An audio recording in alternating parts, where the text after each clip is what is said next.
오늘 주신 하나님 말씀 보도록 하겠습니다. 마태복음 13장 53절에서 58절의 말씀입니다. 마태복음 13장 53절에서 58절. 우리 그리 길지 않은 본문이지만 한 절씩 같이 교독하고 58절은 다 함께 한 목소리로 읽도록 하겠습니다. 하나님의 말씀이라 합니다. 예수께서 이 모든 비유를 마치신 후에 거기를 떠나서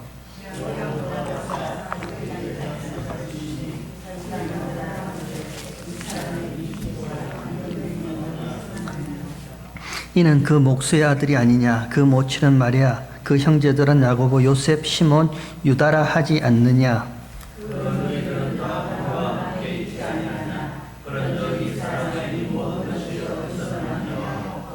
예수를 배척한지라. 예수께서 저에게 말씀하시되 선지자가 자기 고향과 자기 집 외에서는 존경을 받지 않음이 없느니라 하시고, 다 함께 읽도록 하겠습니다. 저희의 믿지 않음을 인하여 거기서 많은 능력을 행치 아니하시니라. 아멘. 오늘 읽은 본문에는 좀 많이 들었고 익숙한 구절이 하나 있죠. 선지자는 자기 고향과 자기 집 외에는 존경함을 받지 않음이 없느니라. 예수님의 말씀입니다. 예수님께서 이렇게 말씀하십니다. 선지자는 자기 고향과 자기 집 외에는 존경함을 받지 않음이 없느니라. 말이 좀 어려워요. 부정불변사가 2개나 들어가 있으니까 말이 좀 어려워요. 존경을 받지 않음이 없느니라. 쉽게 이야기하면 존경받지 못한다는 거예요. 선지자는 자기 고향과 자기 집 외에는 존경받지 못한다. 이런 말씀이에요. 존경받는단 말이에요. 예.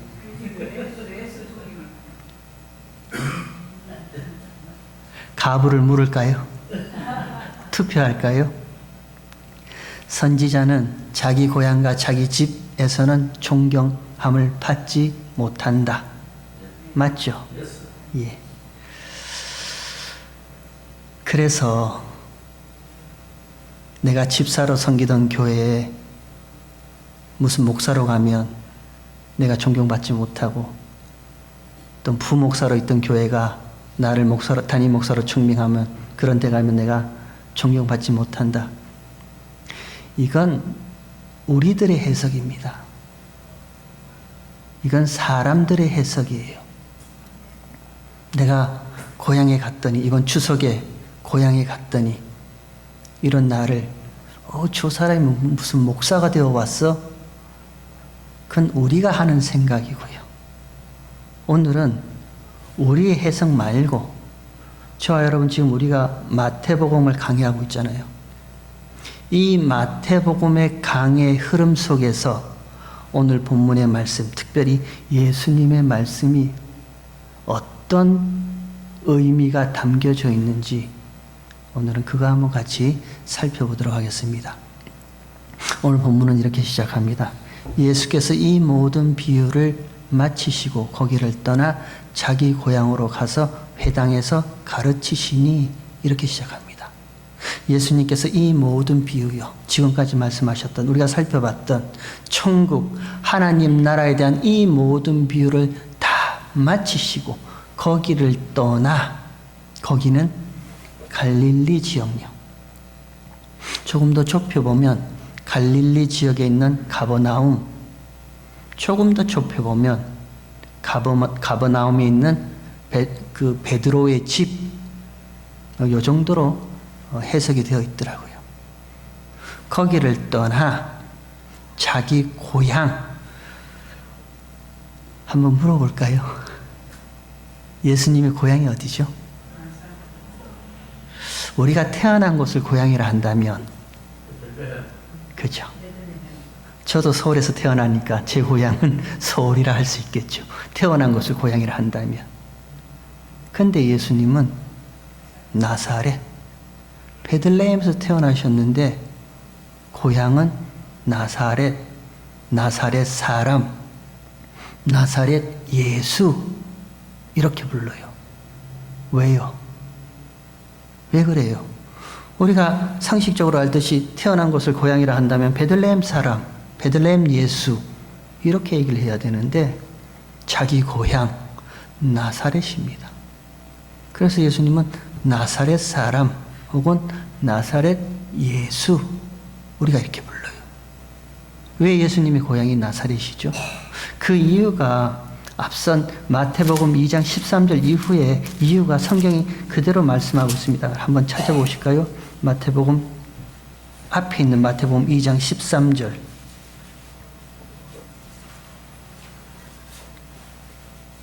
이렇게 되어 있습니다. 저희가 떠난 후에 베들레헴에서 태어나신 예수님을 만나기 위해서 별을 따라온 동방에서 온 박사들이 그들이 떠난 후에 주의 사자가 요셉에게 현몽하여 가로되 헤롯이 아기를 찾아 죽이려 하니 일어나 아기와 그 모친을 데리고 애굽으로 피하여 내가 네게 이르기까지 거기 있으라 하시니 요셉이 일어나서 밤에 아기와 그의 모친을 데리고 베들레헴을 떠나 애굽으로 갑니다. 그리고 15절에 헤롯이 죽기까지 거기 있었으니 이는 주께서 선지자로 말씀하신 바 애굽에서 내 아들을 불렀다 함을 이루려 하심이니라. 이런 이유 때문에 애굽으로 가세요. 베들레헴에서 예수님이 태어나셨거든요. 근데 헤롯이 죽인다 하니까 한번 목숨 한번 건져보려고, 내 아기 한번 살려보려고, 그래서 애굽으로 간 것이 아니라 애굽에서 내 아들을 불렀다 함을 이루려는 이 말씀을 성취하기 위해서, 이 말씀이 응하기 위해서 예수님이 애굽으로 가셨어요. 말씀이 먼저 있죠. 말씀이 먼저 있습니다. 예수님이 베들레헴에서 태어나서 애굽으로 간 그 사건이 먼저 있는 것이 아니라 말씀이 먼저 있는 거예요.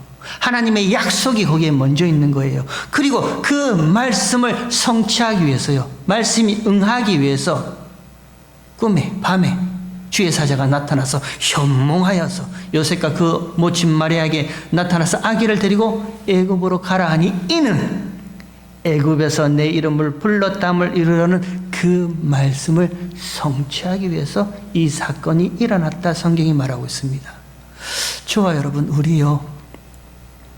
우리에게도 말씀이 먼저 있습니다. 저와 여러분의 인생 가운데 하나님의 약속이 먼저 있는 거예요. 저와 여러분의 인생을 살아갈 때 이런 일 저런 일 많이 일어납니다. 원하는 일, 원치 않는 일, 좋은 일, 나쁜 일, 많은 일들이, 수많은 일들이 일어나게 되어 있어요. 왜 그런 일들이 저와 여러분의 인생 가운데 일어나요? 재수 없었어요? 아니면 재수가 좋았어요? 아니란 말입니다.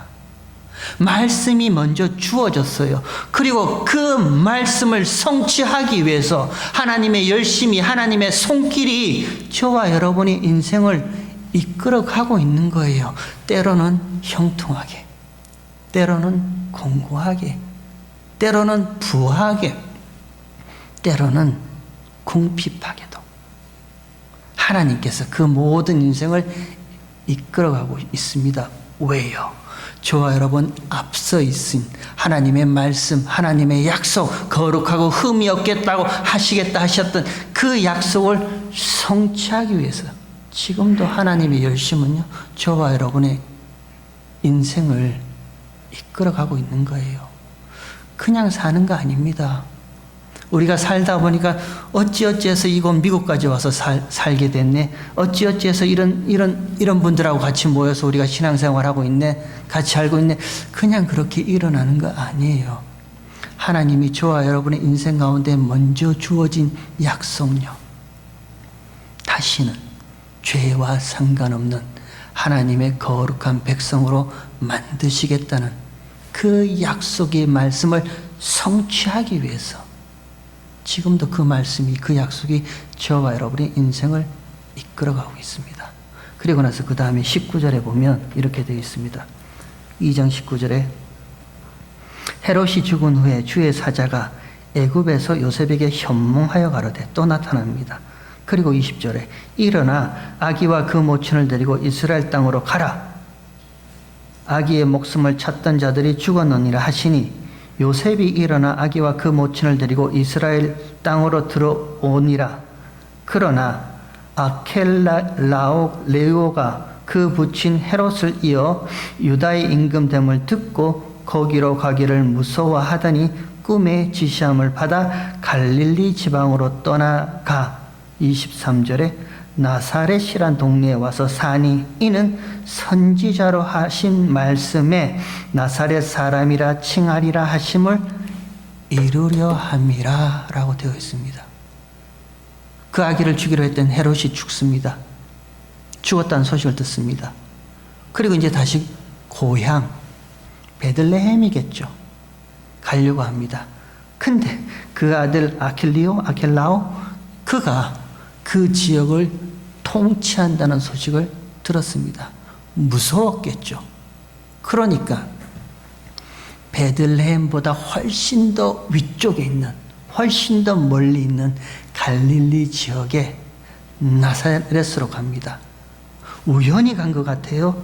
아니죠. 성경은 뭐라 이야기를 합니까? 이는 그들이 나사렛으로 간 이유는 이는 나사렛이라 동네에 와서 사니 이는 선지자로 하신 말씀에 나사렛 사람이라 칭하리라 하신 말씀을 이루려 함이라.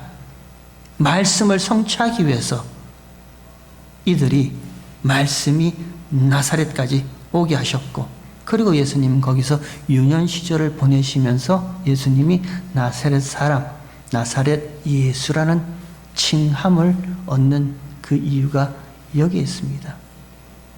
근데 한 가지요. 제가 이 본문을 읽으면서 이는 선지자로 하신 말씀에 나사렛 사람이라 칭하리라 하심을 이루려 함이라 이렇게 되어 있어요. 궁금했습니다. 어떤 선지자가 이런 말씀을 하셨을까? 도대체 누가, 어떤 선지자가 예수님께서 애굽에 있다가 나사렛으로 가신 이유는 나사렛 사람이라 칭함을 얻기 위해서 그리로 갔다라는 이 예언의 말씀을 어느 선지자가 얘기를 했을까? 궁금했어요. 근데 마침 제 성경에 보니까 그 구절에 각주가 붙어 있어요. 각주가 붙어 있어서 그 각주 밑으로 딱 하고 밑으로 따라 내려와 보니까 그 구절이 이사야 11장 1절의 말씀이다라고 이렇게 각주가 붙어 있더라고요. 그래서 제가 찾아봤습니다. 이사야 11장 1절의 말씀이 뭔가 찾아봤더니 그 이사야 11장 1절의 말씀이 이새의 줄기에서 한 싹이 나고 그 뿌리에서 한 가지가 나서 결실을 맺을 것이다. 딱 요 구절이에요. 아멘이에요. 이새의 줄기에서 한 싹이 나고 그 뿌리에서 한 가지가 나서 열매를 결실을 맺을 것이다. 나사렛이란 말이 없어요. 여기에 무슨 나사렛이란 말이 있어요? 이상하다. 여기는 나사렛이란 사람을 칭하리라는 그 말씀을 성취하기 위해서 이 말씀을 인용하셨는데 이 선지자가, 이사야 선지자가 말한 이 예언의 말씀에는 나사렛이란 말이 없어요. 그래서 저보다 훨씬 더 공부 많이 하신 성경 연구가, 성경 학자들의 주석책을 한번 찾아봤습니다. 그랬더니 거기에 뭐라 나와 있냐면 한 뿌리에서, 그 뿌리에서 한 가지가 나서 해서 그 가지라는 단어가 히브리 단어로 넷제르라는 단어래요. 그 넷제르가 그릭 신약 성경에서는 나자라타 이렇게 변한답니다. 그래서 그런 이유 때문에 나사렛에서 예수가 오셔서 나사렛 예수라는 칭함을 얻을 것이다. 이렇게 해석하고 번역해 놓고 있더라고요. 맞겠죠? 저보다 훨씬 더 공부 많이 한 신학 박사들이 그렇게 연구해서 설명해 놓았으니까 맞겠죠? 근데 여기서 한 걸음 더 들어가 보겠습니다. 이 나사렛이란 단어의 어원, 출발점은 가지, 넷제르라는 그 히브리 단어가 맞아요. 근데 그 넷제르, 나자르라는 히브리 단어의 원래 의미는요, 보존하다, 보호하다, 구별하다, 분리하다라는 뜻입니다. 그 나자르라는 단어의 원래 의미는 분리하고 구별되어진 자, 이런 의미예요. 세상 가운데 구별되어지고 분리되어져 하나님께 바쳐진 자, 그게 누구예요? 나실인요. 그가 구약 성경의 나실인이잖아요. 그 넷째르란 말이 그 의미로부터 파생된 단어가 나실인이라는 의미예요.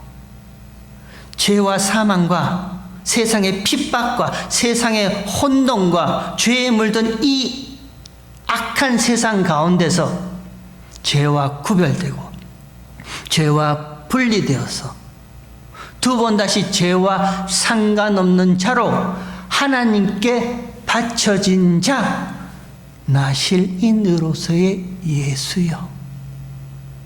그냥 단순히 나사렛이란 동네에 살았다고 해서, 거기 가서 살았다고 해서 무슨 나사렛 사람, 나사렛 예수라 이렇게 부른 것이 아니고요.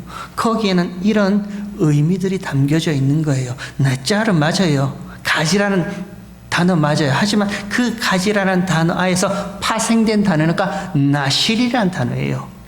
그 어떤 더러운 죄도, 그 어떤 혼탁한 세상 가운데서도 그 죄와 타협하거나 그 죄에 물들지 아니하고 자기 자신을 그 죄로부터 분리하고 구별하고 보호하여서 그 죄와 상관없는 자로 만드시기 위해서 자신을 하나님 앞에 드려진 나실인으로서의 예수, 그 예수라 칭함을 얻기 위해서 하나님이 현몽하여 그를 나사렛까지 보내신 거예요. 그게 저와 여러분의 모습입니다. 우리에게 주어지는 말씀입니다. 우리 참 쉽게 타협합니다. 좋은 게 좋은 거지 뭐. 그죠? 교회 안에서도 누가 말씀대로 살아. 다 그냥 이렇게 관용성 있게, 포용성 있게, 뭐 이렇게 좀 웬만한 건 눈 감아주면서 이렇게 사는 거지. 그래요. 괜찮아요. 하지만 우리의 믿음 가운데서는요, 우리 그 중심 가운데서는 놓치지 말아야 할 것이요. 저와 여러분은 성도입니다. 구별된 자예요. 예수의 피로 말미암아 죄와 사망과 그 어떤 더러움과도 구별되고 분리된 자들이에요. 우리 그거 잊으면 안 돼요. 세상이 이렇게 흘러간다고, 세상이 이것이 유행이라고, 그것도 우리가 유행을 따라서 우리 그렇게 살면 안 돼요. 나실인으로서의 예수님께서요, 왜 십자가에서 그 피를 흘리셨는데요? 왜 죽으셨는데요? 저와 여러분 또한 그 피로 죄와 사망과 구별시키기 위해서요. 분리시키기 위해서 더 이상 죄와 사망과 상관없는 자로서 나실인으로서요. 그 삶을 이 땅 가운데 살게 하기 위해서 예수님이 그렇게 오셨단 말입니다. 우리는 싸워야 해요. 사람들과 감정 싸움, 이해 싸움, 자존심 싸움, 아니요. 그 싸움 말고요. 지금도 저와 여러분을 유혹하고 있는 그 죄들이 있잖아요. 지금도 저와 여러분의 마음을 흔들어 대고 있는, 의심케 하고 분노케 하고 미혹케 하는 그 마음들이 있잖아요. 그 죄악된 본성들과 싸우셔야 돼요. 나실인으로서요.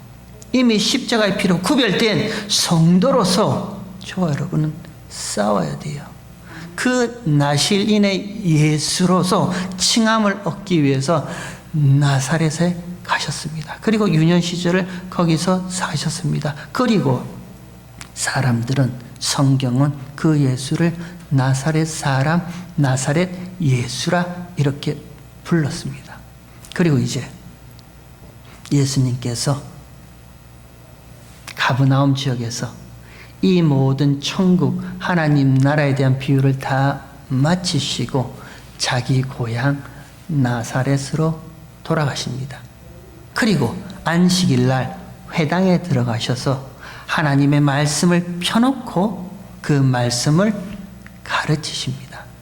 같은 내용이 있는 누가복음 4장에 보면 말씀을 피고 그 말씀을 가르친 내용이 기록되어 있습니다. 이사야 61장의 말씀을 펴놓고요, 예수님이 회당에서 말씀하십니다. 주의 성령이 내게 임하였으니 이는 가난한 자에게 복음을 전하기 위해서 내게 기름을 부으셨고, 그죠?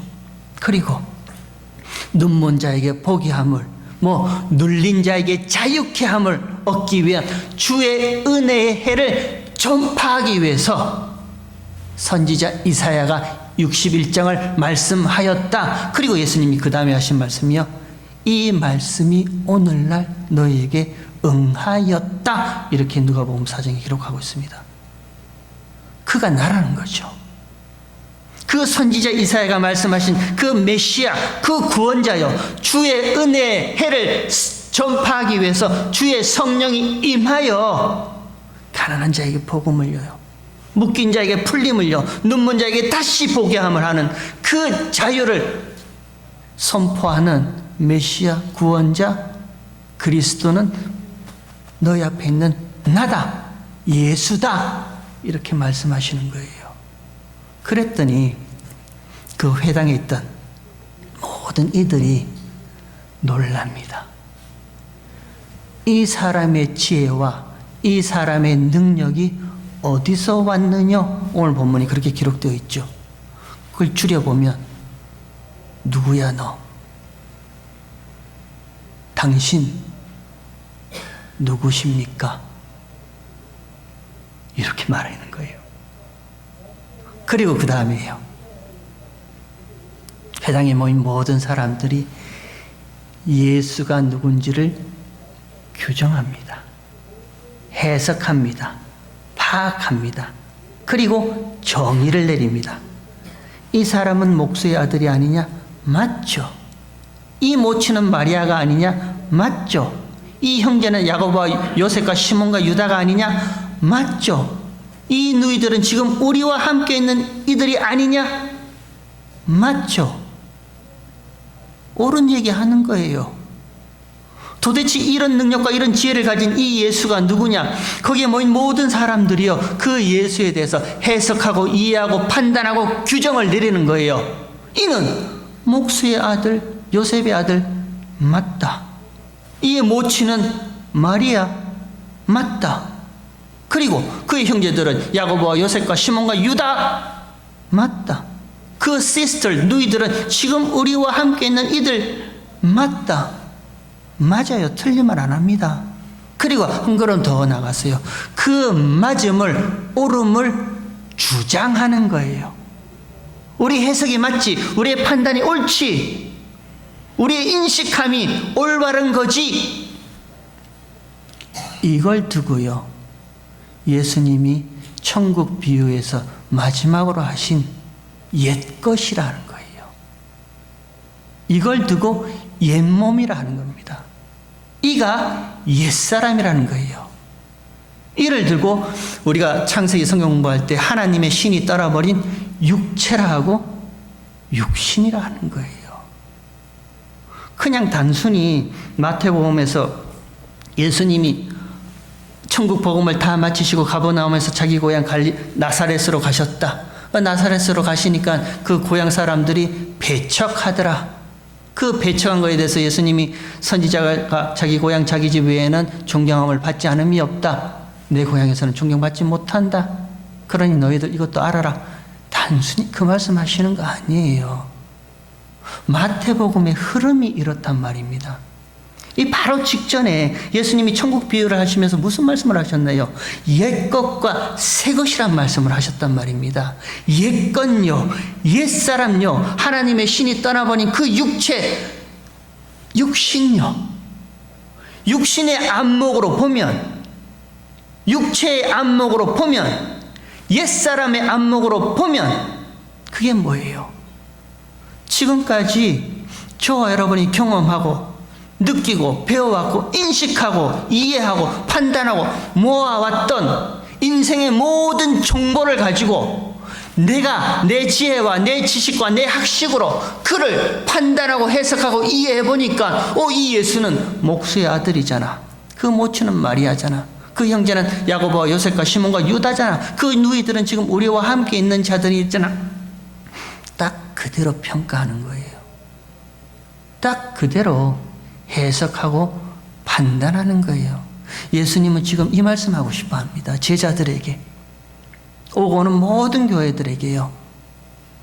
옛것, 옛사람요. 하나님의 신이 죄로 말미암아 떠나버린 그 육체, 육신을 가진 그 육체 안목대로 예수를 바라보면 이 정도밖에 해석, 판단, 규정, 규명할 수밖에 없다. 예수님이 그거 말씀하고 싶어 하는 거예요. 참 이상합니다. 아니라 해도 맞다 합니다. 이것이 아니고요. 이렇게 한번 생각해 보세요라고 얘기를 해도 아니래요. 내가 생각하는 것이 맞대요. 옳대요. 처음 저와 여러분 머릿속에 박힌 그 생각은요, 절대로 변하지 않습니다. 얼마나 고집스러운지 몰라요. 분명히 아니라고 이렇게 한번 이해하시고 이렇게 한번 쳐다봐 주세요 해도 아니래요. 내 생각이 옳다 합니다.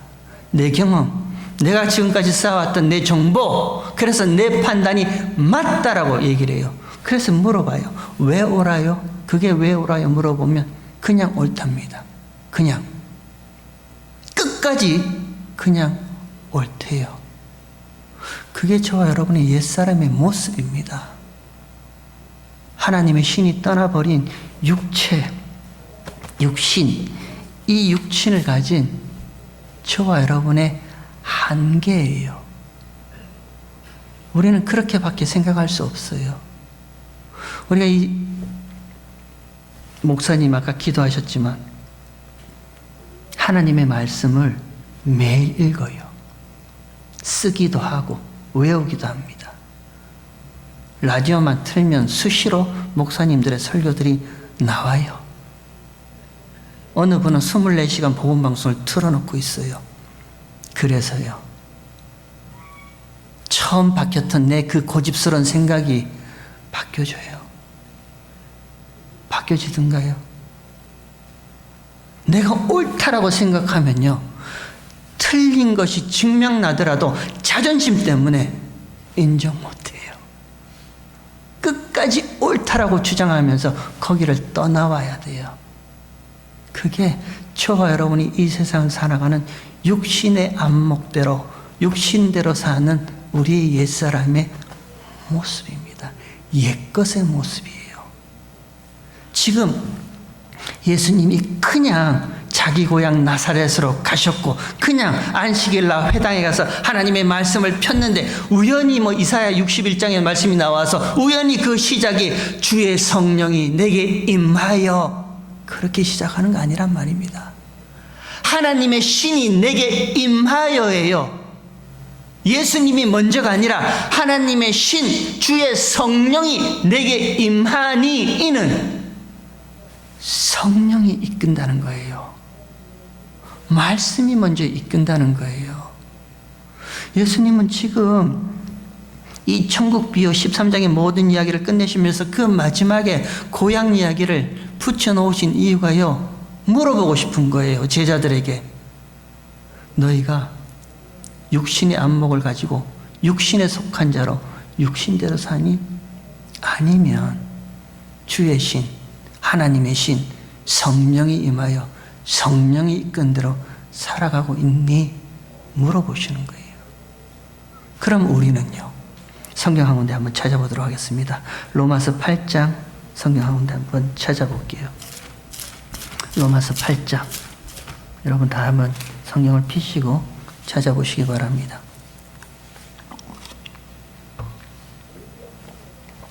로마서 8장 1절 이렇게 되어 있습니다. 그러므로 이제 그리스도 예수 안에 있는 자에게는, 그리스도 예수 안에 있는 자가 뭐죠? 새 것이 옛 것을 덮어버린 자요. 우리 지난 주일날 같이 살펴봤죠.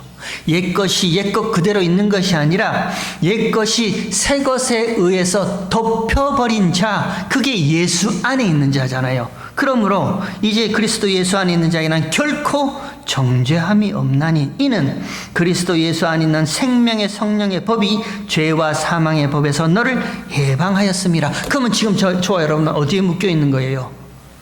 생명의 성령의 법에 묶여 있는 거예요. 성령의 인도하심을 받고 있는 거예요. 이전에는요, 죄와 사망의 법에 묶여 있던 자입니다. 근데 예수님께서요, 십자가에서 이제는 저와 여러분을 죄와 사망의 법에서 풀어서 생명의 성령의 법으로요, 성령으로요, 성령이 이끄는 인생이란 말입니다. 그리고 그 다음에요, 3절에 율법이 육신으로 말미암아 연약하여 할 수 없는 그것을, 율법이 연약해요, 육신이 연약해요. 육신이 연약하단 말입니다. 육신요, 하나님의 신이 떠나버린 그 육신이 연약하여 할 수 없는 그 율법의 완성을 하나님은 하시나니, 하나님이 뭘 하셨는데요? 곧 죄를 인하여 자기 아들을 죄 있는 육신의 모양으로 보내어 육신의 죄를 정해버리시는 거예요. 죄 없으신 예수님이 우리 가운데 육신의 모양으로 오셨습니다. 그리고 하나님이 육신의 모양으로 오신 그 예수님께 죄 있다 정해버리시는 거예요.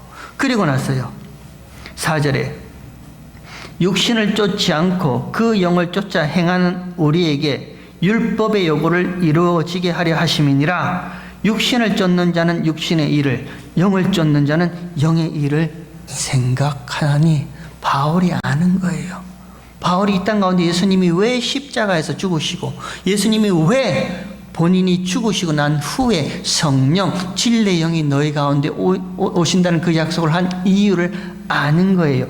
육신의 생각은, 육신을 쫓는 자는 육신의 일을, 육신의 안목대로, 육신대로 사는 자는요, 그냥 육신의 일요, 내 몸 하나 살겠다는 그거요, 그저 먹고 사는 그 일요, 그것만 생각하는 거예요. 그러나 영을 쫓는 자는 성령이 임하여 그 성령의 인도함을 받는 자는 영의 일을 생각하나니, 6절에 육신의 생각은 사망이랍니다. 맞죠? 그 육신에는 절대 하나님의 생명, 십자가의 생명을 담아낼 수가 없어요. 하나님과의 관계가 끊어진 그 육신은 사망입니다. 맞아요. 사망이요. 영의 생각은 생명과 평안이라. 성령이 저와 여러분이 임한 자는요, 하나님의 신이 저와 여러분이 임한 자는요, 저와 여러분 안에는 하나님의 생명과 평안이 그대로 있는 거예요. 7절 육신의 생각은 하나님과 원수가 되나니. 맞죠? 육신의 안목대로 보면 하나님과 원수, 대척점의 선자예요. 막 미워서 원수가 아니라 하나님의 반대편의 선자가 원수란 말입니다. 육신의 생각대로 보면요, 하나님이 일하시는 그것 이해할 수가 없어요. 왜 저렇게 미련하게 일하실까? 십자가는 미련한 것이라면서요. 왜 저렇게 미련하게 일하실까? 대척점에 설 수밖에 없어요. 그걸 배척이라 이렇게 얘기하잖아요. 예수님께서 배척당하신지라 그렇게 배척할 수밖에 없어요. 십자가에서 원수가 되나니 이는 하나님의 법에 굴복지 아니할 뿐 아니라 할 수도 없음이라. 그 다음 8절 육신에 있는 자들은 하나님을 기쁘시게 할 수 없느니. 당연한 얘기죠. 내가 모든 것을 육신의 안목대로 평가하고 인식하고 이해하는데 그게 뭐가 하나님께 기쁨이 되겠어요? 하나님을 기쁘게 할 수 없느니라. 9절 만일 너희 속에 하나님의 영이 거하시면 너희가 육신에 있지 아니하고 영에 있나니 누구든지 그리스도의 영이 없으면 그리스도의 사람이 아니라라고 얘기해버려요.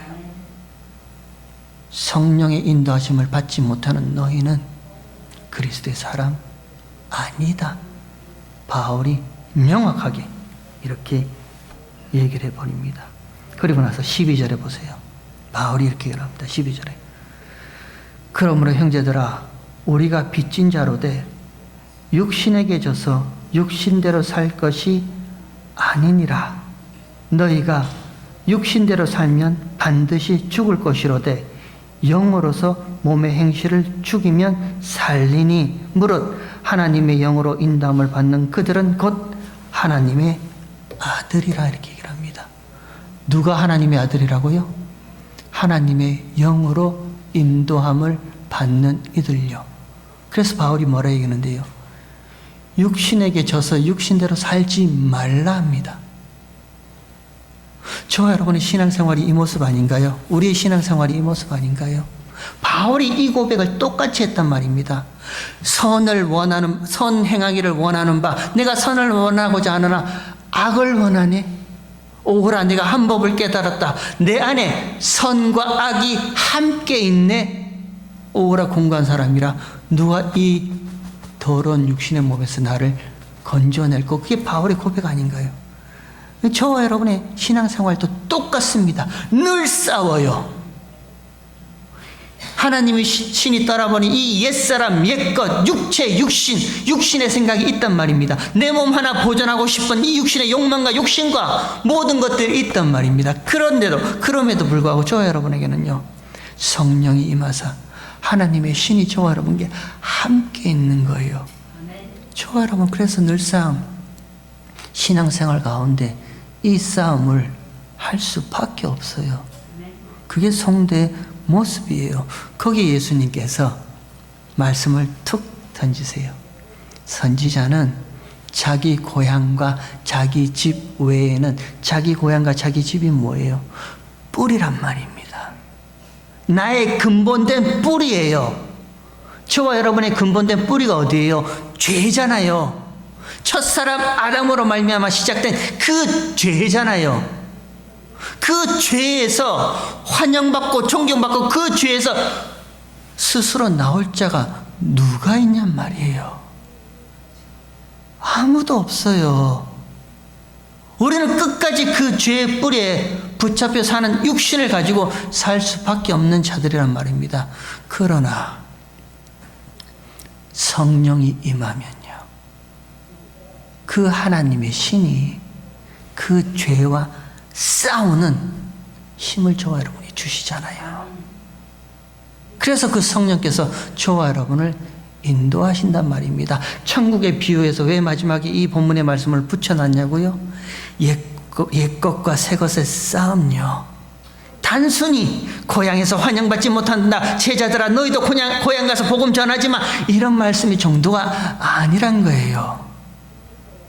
옛것이 있고 분명히 새것이 있어요. 저와 여러분의 신앙생활이란 말입니다. 옛사람의 본성이 있어요. 저도 옛사람의 본성이 있단 말입니다. 근데 이런 위에 새 사람의 예수의 피가 덮여진 거예요. 옛사람의 본성이 와락와락 나오고 싶은 때가 있어요. 그럼에도 불구하고요, 나의 본성이 나올 때마다 하나님이 어떤 은혜를 베풀어 주시는데요, 너 위에 덮여진 그 세 사람의 새로운 피조물의 피, 예수의 피를 한번 생각해봐. 그 피가 너 위에 어떻게 덮였는지 한번 생각해봐. 성령께서 그 마음을 주신단 말입니다. 그러니 또 싸우는 거예요.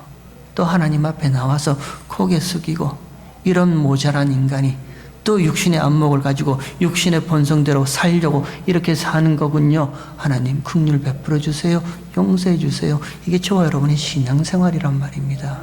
예수님이 묻고 싶은 거예요. 모든 천국 비유, 이 하나님 나라에 대한 비유를 다 마치시고 예수님이 묻고 싶은 거예요. 제자들에게, 교회들에게, 육에 속한 자야? 영에 속한 자야? 육신의 안목을 가지고 육신대로 지금도 사는 자야? 아니면 성령의 인도하심을 따라 사는 자야? 모르시는 거예요. 그럼 또 질문이 생기죠. 마지막 요것만 하고 마치도록 하겠습니다. 육신대로 사는 것은 뭐고 성령의 인도하심을 사는 것은 뭔가요? 그 차이는 어떤 것이 있나요? 궁금하단 말입니다. 여러분, 그 차이가 어디서 생겨요? 육신대로 사는 그 모습과 하나님의 신의 성령의 인도하심을 따라 사는 그 모습의 차이가 어디서 생겨나요? 육신대로 살면요, 부분만 봅니다. 한 부분만 봐요. 내 눈앞에 펼쳐진 그것만 봐요. 똑같은 나사렛 사람들의, 그 회당에 모인 사람들의 모습이에요. 이는 목수의 아들이 아니냐? 이는 그 모친은 마리아가 아니냐? 그 형제는 야고보와 요한과 시몬과 유대가 아니냐?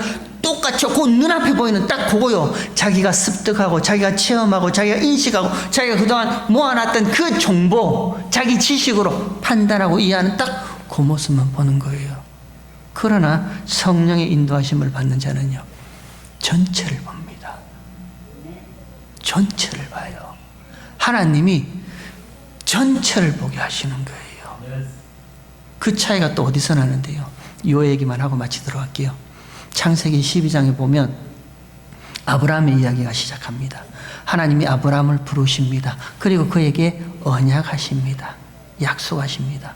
그리고 약속하신 아브라함에게 하나님이 아들 이삭을 주시죠. 그리고 하나님이 아브라함에게 말씀하십니다. 그 이삭을 번제로 드리라. 아브라함은요, 이삭을 데리고 번제할 나무를 이삭 위에 올려놓고 모리아산으로 올라갑니다. 아브라함이 뭐가 달라졌어요? 어떠함이 달라졌어요? 하나님의 약속이 더디다고 무슨 이스마엘이라 놓는 그 아브라함이 어떻게 달라졌어요? 아브라함이 바라보는 시각이요, 전체를 바라보는 거예요. 그 전체를 바라보는 그 시각이 어떤 시각인데요? 이삭은 하나님이 나에게 주신 하나님의 것이라는 것을 아브라함이 본단 말입니다. 내 아들이 아니에요. 더 이상 이삭이 내 아들, 내 것, 내 소유가 아니라 하나님이 나에게 주신 하나님의 것, 하나님의 소유요. 그러니까 하나님이 달라 하실 때 하나님 앞에 다시 드리잖아요. 그게 아브라함의 모습이란 말입니다. 육신대로 살았어요. 육신의 안목을 가지고 육신에 지는 그 모습으로 사는 것은요, 내 것, 내 소유요. 끝까지 내 것입니다. 자식도 내 것, 가정도 내 것, 이 사업체도 내 것, 이 교회도 내 것. 그러면요, 내 것이라는 거기에는 무엇만 소복히 쌓이는데요, 내 뜻과 내 의지와 내 욕심과 내 욕망만 거기에 소복히 쌓인단 말입니다. 끝까지 고집스러워질 수밖에 없어요. 그게 육신대로 사는 자의 모습인 거예요. 그러나 그 반대로 성령의 인도하심을 받아 성령께서 전체를 보여주시면요, 내 것이 아니죠. 하나님의 것이겠죠. 저와 여러분에게 주신 자녀도 하나님이 잠시 저와 여러분에게 키우라 맡겨주신 자녀들입니다. 내 뜻을 거기에 억지로 집어넣을 이유가 없단 말이에요. 하나님의 것이니까 하나님의 뜻만 거기에 소복히 당기게 해주세요. 우리 그렇게 기도하잖아요. 저와 여러분의 가정도 마찬가지죠. 우리가 일하는 직장도 사업체도 교회도 마찬가지란 말입니다. 이게 내 교회 아니잖아요. 우리 알잖아요. 하나님의 교회란 거 알잖아요. 그러면 하나님의 교회고 하나님의 것이라면요, 무슨 기도를 하겠어요? 하나님, 이 교회에 우리 욕심과 우리 욕망과 우리 어떠함이 들어가는 것이 아니라 하나님의 뜻만 소복히 여기에 모이게 해주세요. 그게 저와 여러분의 기도가 되어야 되지 않겠습니까? 그죠? 맞죠? 우리 북한 선교하시는 선교사님 여기 계시는데요, 그래요. 우리 선교합니다. 모든 것을 다 들여서 선교에 열정적으로 선교합니다. 그래서요, 왜 선교하는데요? 하나님의 백성이, 하나님의 것이 그 복음을 듣고 다시 하나님께로 돌아가는 그 일을 저와 여러분에게 맡겨주셨기 때문에, 저와 여러분이 능력이 없지만, 뭐 그리 대단한 거 아니지만 그래도 기도하잖아요.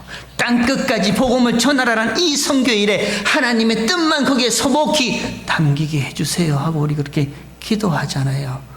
그러면 그 일이 조금 더디게 된다고, 조금 안 된다고 내가 막 분하거나 화나거나 막 불안하거나 초조하거나 조급할 필요가 없죠. 왜? 내 뜻이 아니니까, 내 것이 아니니까요.